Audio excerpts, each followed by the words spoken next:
কোনো ধরনের ডিম, bitter, baking paper, mould, oven ছাড়াই চুলায় তৈরি এই চকলেট কেকটা যেমনটাই সফট হয় তেমনটাই খেতে অনেক বেশি টেস্টি হয়।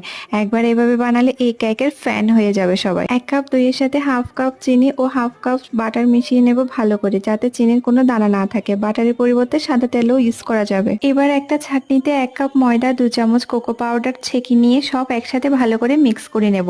মিশ্রণটিকে একটু পাতলা করার জন্য হাফ কাপ দুধ অল্প অল্প করে অ্যাড করে ভালো করে মিক্স করে নিতে হবে।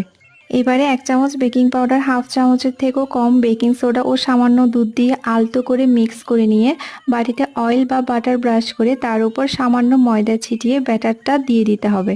আগে থেকে চুলাতে লো টু মিডিয়াম ফ্লেমে কড়াই হিট করে নিয়ে তাতে বাটিগুলো বসিয়ে ঢেকে রেখে 35 মিনিট বেক করে নিতে হবে। টুথপিকের সাহায্যে চেক করে নিয়ে কেকটাকে চুলা থেকে নামিয়ে ঢাকা দিয়ে রাখতে হবে, যাতে করে কেকটা চুপসে না যায়।